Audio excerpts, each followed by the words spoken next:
Hello and welcome to The Found Cause, where we found our cause and serve the Lord Jesus Christ. I'm Michael, the man behind the machine, yes. And to my right, your left is... Sebastian, the curator. Howdy, folks. It's been, not a little bit, we're regularly posting like normal, and we are once again at the time of year where we don't do a response video, and instead we do a off-topic of ours that may or may not put you to sleep. But it doesn't put me to sleep, and it definitely doesn't put Sebastian to sleep. Sebastian, what's our topic for today? It is something near and dear to my heart. Surprise me, I don't think we have done an episode on this on the Septuagint. Before you click away. Yes. What is the Septuagint? It is the Greek version of the Bible that Jesus would have used. I mean, does that get your attention? You normally think of the Bible, the Old Testament, this is referring to the Old Testament, of being Hebrew, written by Israelites who spoke Hebrew, and you'd be correct. It is one of the Bibles that we have. Another Bible that we have, it's a Septuagint. It's a translation of the Hebrew Bible. Why? Because by the year 200 BC, more or less, there were less and less people in Israel that spoke Hebrew. They were speaking Greek because Alexander the Great and then the Seleucids and the Ptolemies ruled Israel. So Greek had become a common language of the era. And if you can't read Hebrew, you got to give them a Bible that they can read. Makes sense, right? So before we get into more depth, we should talk about comments. I already forgot we're supposed to talk about comments. Not that many comments came in previously, but there was one. Oh, yeah. It's kind of related to Church of the East. I don't know, Sebastian, if you want to talk about it. Some thread we had a couple episodes back on. We did yet another episode on this Church of the East and some more pitching as to why Christianity went way beyond the Eastern Orthodox. Like the Eastern Orthodox is actually still the Western Church. Mm-hmm. And some guy was going on a thread with you where he said, don't misrepresent us. Oh, yes, completely derailing the topic on the Septuagint. We'll get back to that. Yes, this person was under the impression that either myself or Michael misrepresented the Assyrian fathers by saying that they believed in sola fide and also justification by faith alone, or what was the other one? Predestination. Mm-hmm. Like St. Augustine would have put it, or even John Calvin. The argument that I was trying to make, maybe I didn't express myself clearly, was that not that they believed it identically to the Reformation, but that there were definitely people who would have resonated very close to the way the Reformers put it. Obviously, it's not going to be the same because they lived 1,000 years before the Reformers. So you're not going to speak the same way they did, different context. And I showed Michael so he could be my witness, and I point to you, dear viewer, too. Read this online. You can go to tertullian.org and look up Apology for Christianity by Timothy I, Patriarch of Baghdad of the Church of the East. In there, you can find a section near the middle bottom part of his debate with the Caliph, in which he says and gives an example that God has a will and gets things done, even using people that do the action that God wants to accomplish, like, for example, killing Jesus, but with different intentions. And that is essentially the one of the main arguments that Calvin was driving home, and I would say Luther too, on the bondage of the will, that the Jews killed Jesus. Yes, did God want to do that? Absolutely. But he utilized them to accomplish his will. God's intentions were good. The Jews' intentions were, we want to get rid of Jesus, we hate him, he's terrible for us, let's kill him. Same action, two completely different intentions. Those are the prescriptive will of God and the decretive will of God, if you want to use fancy terms for that. So I would point you to this argument from this whole debate that Timothy had with the Caliph al-Mahdi in Baghdad. Yeah. So anyways, just a little reminder that we listen to your comments, and we want you to comment more, whether positive or negative. Mm-hmm. They're edifying for us and hopefully edifying for you. And so if you do have comments on our topic today, please share. This is lighter and heavier, I guess more scholarly, but less people care about this less. So let's get into the Septuagint. The Septuagint, like you were saying, Sebastian, Greek version of the Old Testament that Jesus would have used. Obviously, Jesus was the Word, so he knows the original autographs more than the Septuagint, but he quotes the Septuagint, and we know that they were quoting the Septuagint as opposed to the Hebrew version of the Bible because it differs occasionally. It's mostly the same. frankly, it's supposed to be a translation of the original text. Both of them are supposed to be transmissions of the original text. But the Hebrew version of the Bible that we have, the earliest manuscript copies of it that we have are from the Middle Ages, from like 1000 AD in Russia, I want to say, like Ukraine, Ruthenia area. And the Septuagint, we have much older versions. Like I think we have manuscripts of the Septuagint from like the pre-Bible days. Also from the Dead Sea Scrolls.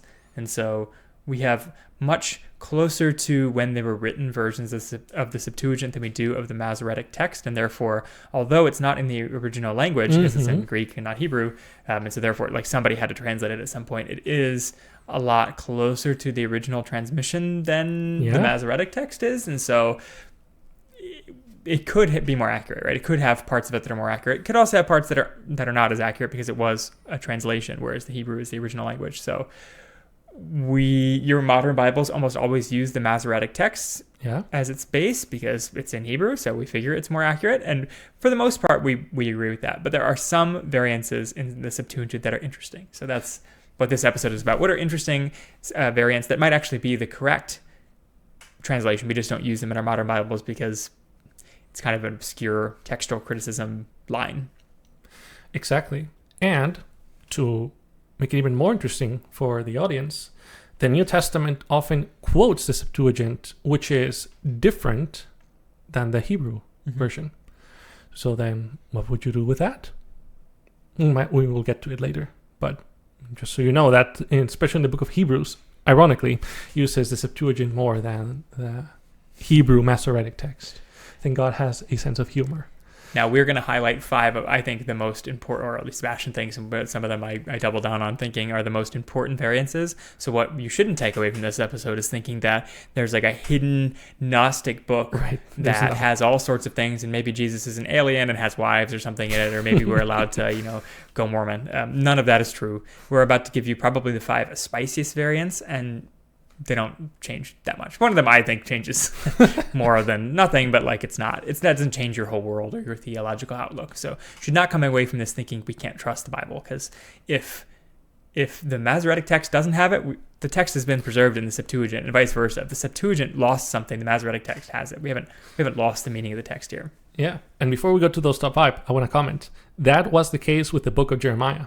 It seems comical. Almost half of the book of Jeremiah is out of order. It's almost as if someone was running down the hallway, dropped the pages, and then scrambled to pick them back up. I mean, I'm being cheeky on that. What actually happened was that Jeremiah was persecuted by the king. Isn't it recorded in his letter that the king's just maliciously throwing his letters? Read one page and throw it, yeah. Mm-hmm. So then someone panicked and had to rewrite scramble and write his messages again. That's in the Septuagint. So whoever translated from Hebrew, from that scrambled Hebrew Jeremiah, got all the pages in that order in the Septuagint. Thankfully, the Masoretic text has the entirety of Jeremiah, so nothing was lost. So that's why both texts are useful, is what I'm trying to say. Mm-hmm. Okay, now, without further ado, let's start with one that triggered Michael a while back. Okay, still triggers me. Yes, yeah. The guy Goliath, pretty tall, right? Yeah, not as tall as some people may think. Well, I mean, it depends on which text you're reading. Thank you very much. Yeah, I know, right? Okay, so in kids' movies or drawings, you imagine him as being like 10 plus feet tall, absolutely behemoth of a person.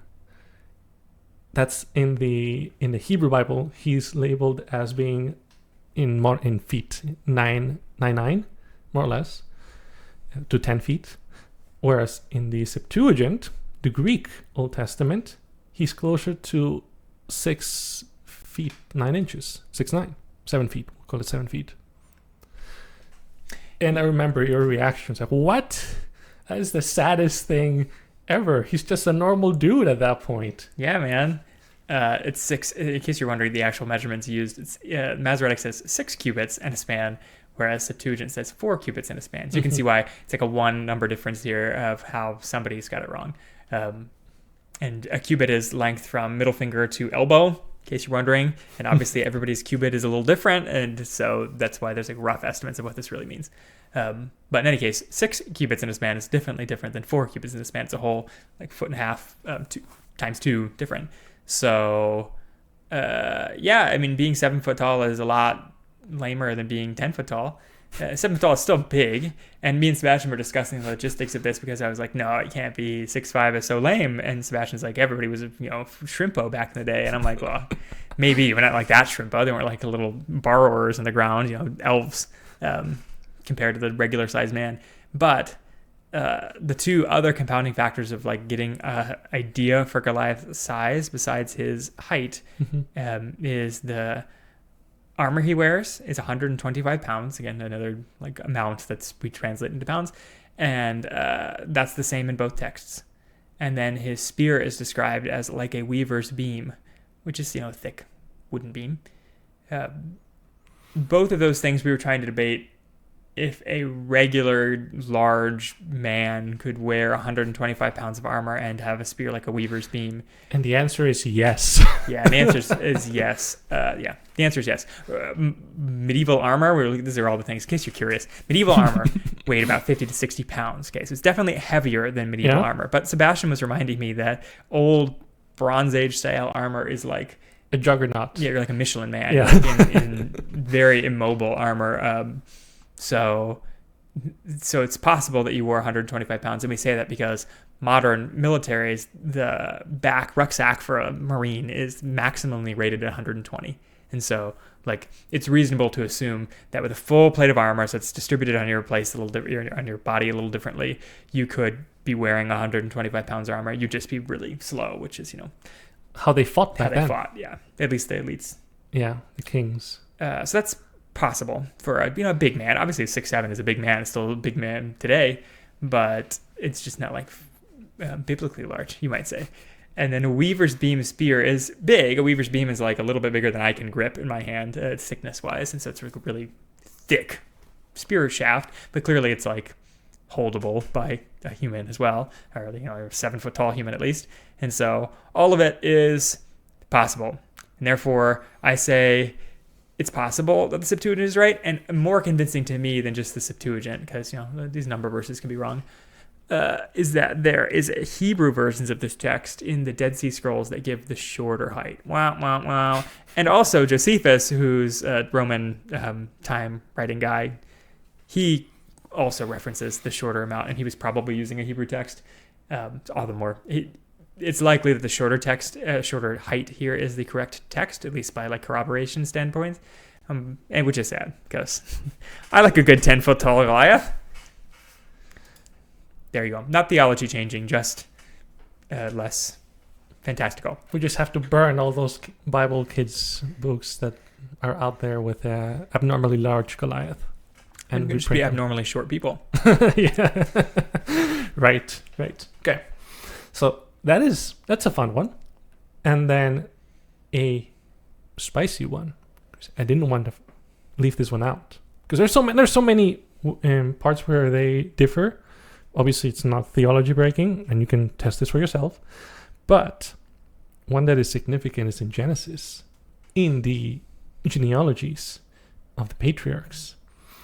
This is something that interests you because you you memorized the genealogies of Jesus. That's right. I have I had it back in our old podcast set up in my old apartment. We had the big, it's an old like 1880s biblical timeline from Adam to the modern year of 1880 or whatever it was. And it has the genealogy on it. And so during COVID, I memorized it because I was bored. And one interesting fact about that genealogy is that I think it included,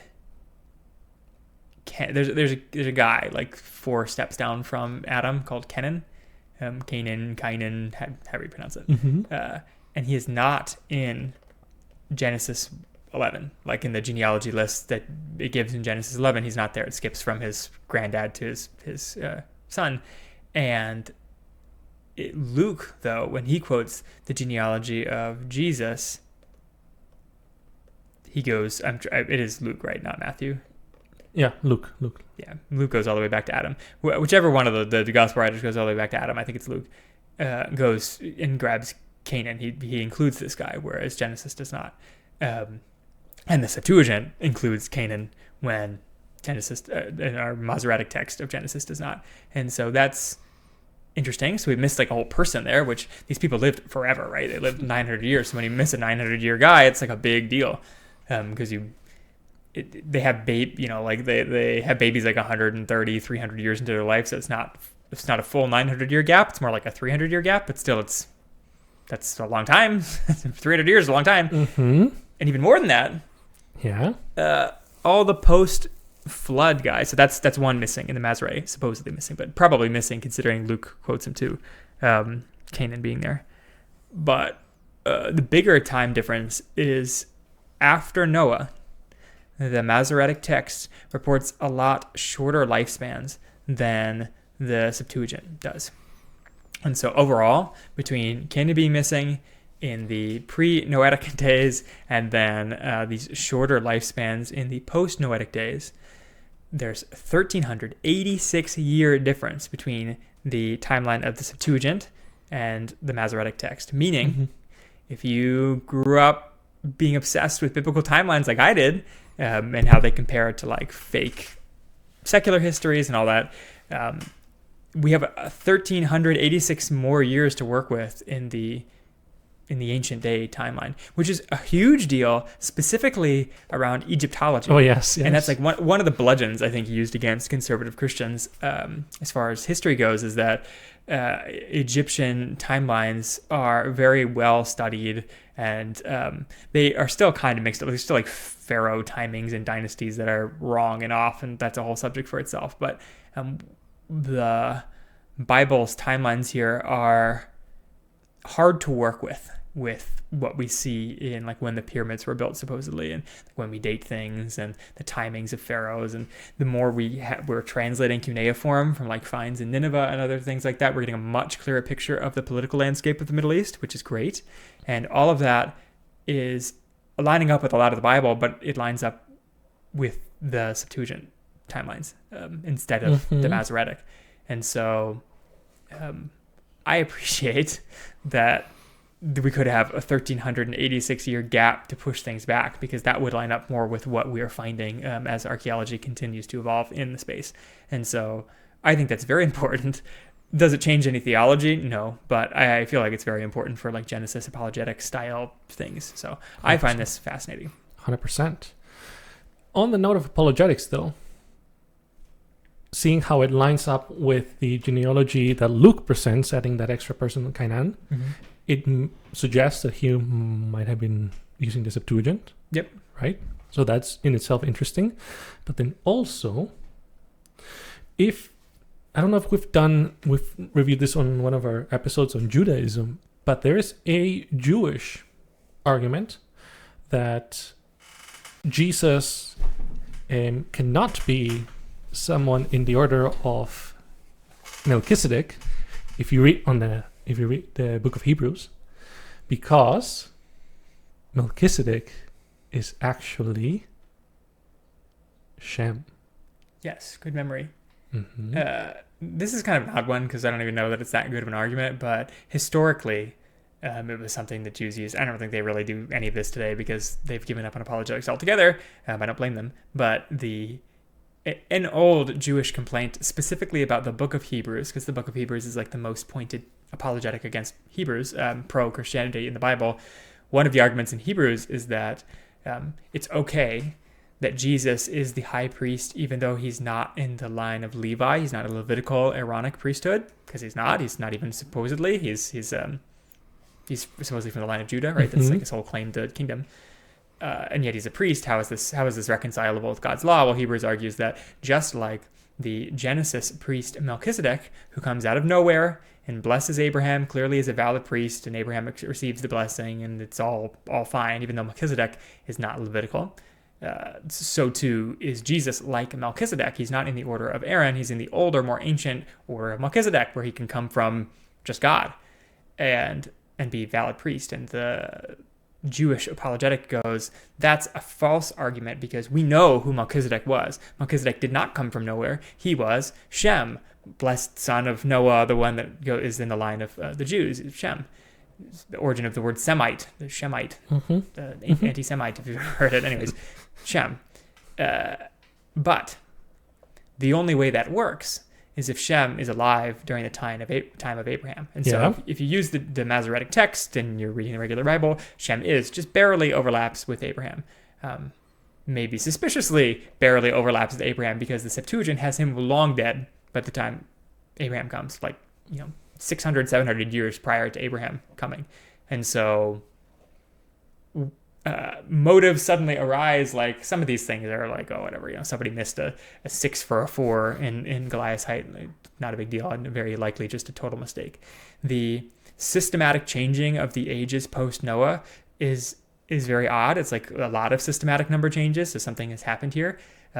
Possible that a apologetic requirement for Jews overrode the truth in this one case, and they did adjust the ages, maybe thinking they were getting more accurate ages or something, so that Shem could still be alive during the time of Abraham, whereas in the Septuagint he would not have been. So interesting potential reasons why the Masoretic did that compared to the Septuagint. I would say because of the corroboration with the Septuagint and the New Testament and Luke's quoting the genealogies, I tend to favor it regardless of this. And also the way it's lining up with modern Egyptology and history is good too. So I think this is an important variant, even though, again, does it change anything about theology? It really does not. But it has a lot of pluses in this case, right? It does. Ooh. Moving on now, because we want to highlight when we would say, and not just us, you can reference other people that study the original languages. We would reference Wes Huff, James White, and Stephen Hackett. Follow their channels on YouTube too. They talk this in much more depth. The Septuagint sometimes has made some big boo-boos, as I have mentioned earlier, with Jeremiah, biggest boo-boo with Jeremiah. And then with Psalms, sometimes they just gave up and they started spiritualizing everything, so not going word for word. Okay. That being said, there is a very interesting variant that got me into this when I was trying to learn Greek for the first time years ago. Read Isaiah 9, because I thought it'd be cool to memorize this passage in Greek. Because, it's, for to us a child is born, a son is given, whose government is upon his shoulder. His name will be called Wonderful Counselor, El Gavor, Mighty God, Prince of Peace. Famous passage? Yes. Christmas passage? Yes. And then, as I am reading it in Greek, I start to notice, wait a minute, I know I'm just learning this language, but some of these words in Greek do not match what I'm used to knowing in the regular English Masoretic version, okay? In the Septuagint, it says, for a child is born to us, a son is given to us, whose government is upon his shoulder. His name is called Messenger of Great Counsel, for it will bring peace upon the princes and health to him. If you noticed, that's very different than the normal one that's read at Christmas. It also, of interesting things, it's also not, this section is not quoted by any New Testament authors. And it seems like such an obvious time to point to Jesus being reflected in the Old Testament by a New Testament author. Like, why doesn't Hebrews or anybody quote this section that says he'll actually be called Mighty God, Everlasting Father? Well, it could be because they didn't have it to quote. And on one hand, you're like, what a great piece of theology missing from our forefathers. And yet, if this isn't the correct reading, right, and the Masoretic text is the more ancient, the original meaning, all the more condemning on those who refuse to believe it, because this is like a hidden Easter egg of Christ's divinity that those uncovering a more ancient text would only be more condemned if they were Hebrews discovering this more ancient text would be only more condemned when they read these ancient prophecies that clearly were not inserted post Christ. They were there prior to Christ. So in this case, like Sebastian is saying, it's not like the Masoretic is all wrong and is like some Christ denying version of the Bible. In this case, the Septuagint looks like the Christ denying version of the Bible because it misses some of these more plain messianic prophecies. I mean, this is still messianic. It's just not as Trinitarian leaning. Yeah. Well, the beginning of Isaiah 9 is the land who has lived in darkness has seen a great light. Mm-hmm. And that is quoted in the New Testament. So that part is there. And Jesus is attributed to Jesus. Mm-hmm. He is the great light that has come. And, again, if you want more in-depth research on how do you know which one is more accurate or has more evidence supporting it, go to Wes Huff, go to Stephen Hackett. James White every once in a while does, textual comparisons. There's a whole book on it. Yeah. Back there. Mm-hmm. Yeah. So they talk more in depth about textual evidence, which is not what we're doing today. We're just highlighting these cool differences that are fun, interesting, disturbing, perhaps. No, I'm just kidding. It's not disturbing. I'm not disturbed. Well, Yeah, yes, me I'm neither. disturbed sometimes by Goliath not being so tall. That is disturbing, actually. I take it back. Yes. I mentioned earlier, the book of Hebrews quotes more the Septuagint than it does the Masoretic. And the biggest one that stood out to me, even just reading in English or in Spanish, is from Hebrews 10, when it says, "Sacrifice and offering you have not desired, but a body you have prepared for me." Whereas in Hebrews, it's quoting Psalm 40, "Sacrifice and offering you have not desired, but my ears you have opened." Literally, you have ears you have dug for me. Probably a poetic idiom back in ancient Israel. Mm-hmm. Or maybe it literally meant you have carved my ears Great, out. yeah, I don't know. Yeah. It is interesting because this is attributed to Christ. Mm-hmm. So what does this mean? Why do you see that difference? Probably is the translator back in 300 BC writing it in Greek says the Greek speakers are going to have no idea what the heck this means, this phrase. I'll give you an example. It would be like saying in English, speak of the devil. If you fast forward that 3,000 years in the future, some archaeologist finds that phrase, they're gonna come to two conclusions. Either they're speaking about Satan, Mm-hmm. or this was a phrase that meant something else. Right. Those are the two conclusions that you can come to. I mean, maybe there's a third one. Comment down below if there's another option. But not my guess, but what other textual scholars would say is that they're giving the meaning of the idiom for a Greek audience. And the writer of Hebrews, which is Luke. Oh, controversy. Whoever it is. Yes. Yeah. Wrote down the meaning of the idiom, not the idiom itself. Right, which was instead of ears you have dug for me would translate to a body you have prepared for me. You've made a body for me, which isn't necessarily messianic like in and of itself, but it is used messianically in Hebrews, and so again another point to the New Testament referencing the Septuagint over the Masoretic. Doesn't always, but it normally does. Mm-hmm. Does it ever point to the Masoretic over the Septuagint? Not that I can think of right now. Yeah, comment comment down below if you know. Yeah, maybe you know. Yeah. So maybe I can do an application here, because I've discussed this with pastors before. If someone's pointing a gun at you and you have to choose Masoretic or Septuagint, we came down to this conclusion. If it's in the if it's quoted in the New Testament, just for Christian purposes, speaking to Christians here, you go with the Septuagint. If it's different than the Masoretic and it's quoted in the New Testament. Well, yes, the New Testament should overrule the Masoretic. I think we'd all agree. I mean, not all. I guess not we don't all. all. Yes, our Bibles don't always do that in the Old Testament, so that is something to consider. Comment down below if you think otherwise, or what opinion do you have on that matter? All right, I saved the last one, unless if you have anything else to add on that. One that really spoke to me. This is one that I haven't seen anyone that compares in both texts. Actually, I take that back. Mike Winger did an episode on this. I take that back. Mike Winger did an episode on this.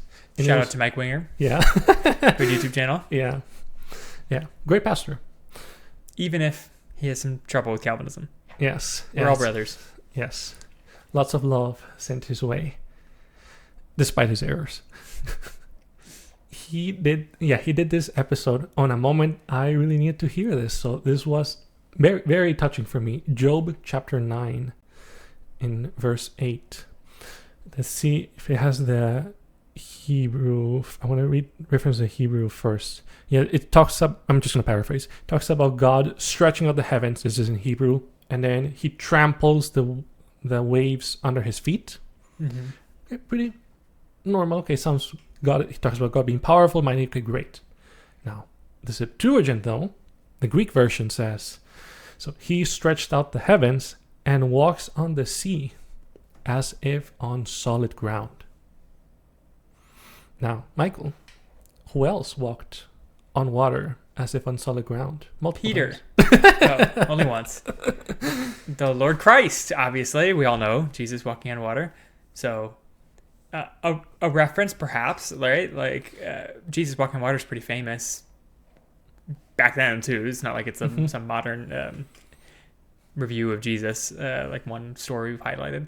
And so, a reference, perhaps, of Jesus alluding to his godlike properties that clearly nobody else does, except, I guess, imbued by God, like Peter, referencing back to Job describing these parts of God. Mm-hmm. So, yeah, I think you're phrasing it rightly. It's Jesus referencing, not Job doing a messianic. Alluding to Jesus. Yes. Yeah. So, no, I like that because there's some, I think it's in Jeremiah where it says that God says, you Israelites have chosen Egypt and pagan nations, and instead of choosing me, fountain of living water, or like a spring of living water. What I forget exactly what it is in English.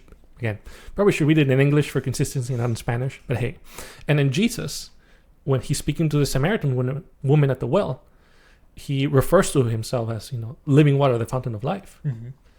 So, is Jeremiah doing a messianic prophecy or God through Jeremiah doing a messianic prophecy back then? I don't think so. I think it's Jesus echoing Jeremiah to attribute godlike characteristics to himself.